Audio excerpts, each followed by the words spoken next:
The H1B Guy here, and today the H1B Guy calculates I-140 Immigrant Petitions and Approval Status for fiscal years 2009 to 2019.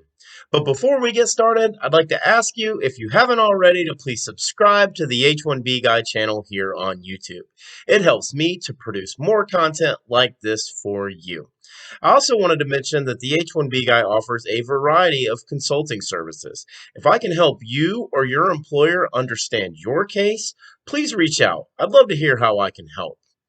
Per USCIS.gov, I'm going to calculate the data provided from the I-140 Immigrant Petition for Alien Worker Petitions and Approval Status fiscal years 2009 to 2019. The data I'm using covers all countries, India, and China. All countries are generally referred to as Rest of World or ROW, where there were a total of 1,130,100 petitions received for EB1, EB2, and EB3. The total petitions that were approved for ROW were 1,004,882, with an 88.9% approval. For India, there were a total of 484,632 petitions received for EB1, 2, and 3. Total approved was 451,118, and the approval percentage was 93%.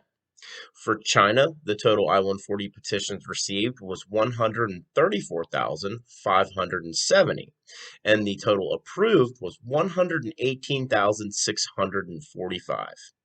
The approval percentage for China, 88.1%. For ROW, the highest year for I-140 petitions was 2016, with 147,567 petitions filed and 135,796 approved, and the approval percentage was 92%. ROW I-140 denials increased under President Trump's administration. For India, the highest year for I-140 petitions was 2016, where 70,013 petitions were filed and 67,204 were approved, for an approval percentage of 95.9%. EB2 category for 2016 had 50,805 filings and had 49,054 approvals, for an approval percentage of 96.5%. Interestingly enough, though, the I-140 denials for India have actually decreased under President Trump's administration. Fiscal years 2017, fiscal years 2018, and fiscal years 2019, there were 130,019 petitions filed and 124,274 petitions approved, for a 95.5% approval percentage. For China, the highest year for I-140 petitions filed was 2019, where 20,481 petitions were filed, and 2018 is the highest for approvals with 16,761. The 2019 data still has 3,865 pending for China. For China, the I-140 denials have increased under President Trump's administration.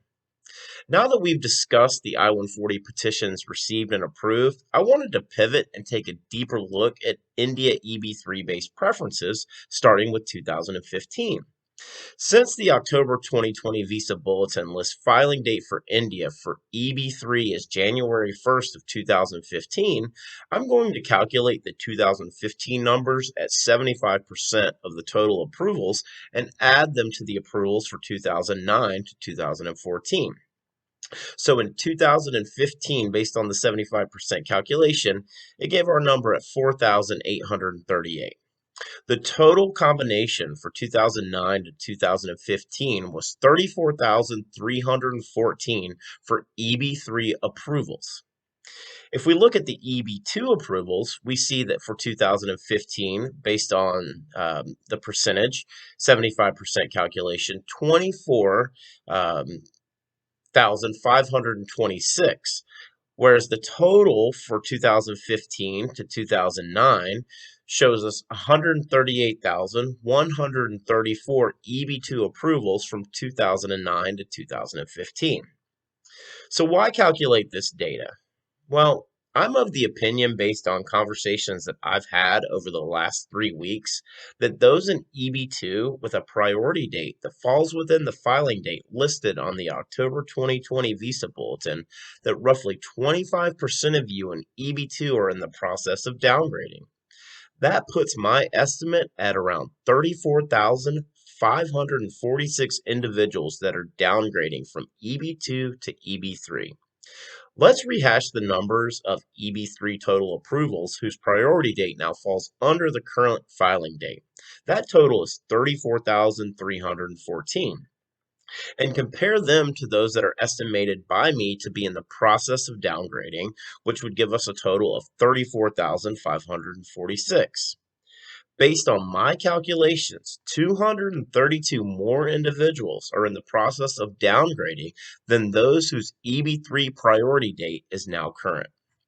So what does this all mean? First of all, it means that 68,860 individuals from India with a current filing date are in the process of filing their adjustment of status based on the October 2020 Visa Bulletin. Second, unless something significant happens, thousands of individuals will not be seeing their permanent residency status anytime soon. The 7% country cap for employment-based preferences guarantees that. The most likely occurrence will be 60 plus thousand individuals will be receiving their EAD with advanced parole. Not that that is a bad thing. But with that being said, the November 2020 Visa Bulletin should be released any day.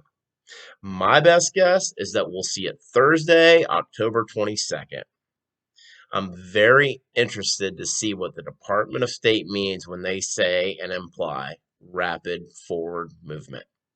I'll continue to monitor the November 2020 Visa Bulletin very closely. For the full post, please check out the H1BGuy.com. And if you haven't already, please like this video, please subscribe to the H1B Guy channel here on YouTube, and click the bell for notifications so that you're notified anytime we post a new video. If you've made it this far, I just want to say thank you for taking the time to watch my content. I really appreciate your support. The H1B Guy, your global source for all things H1B.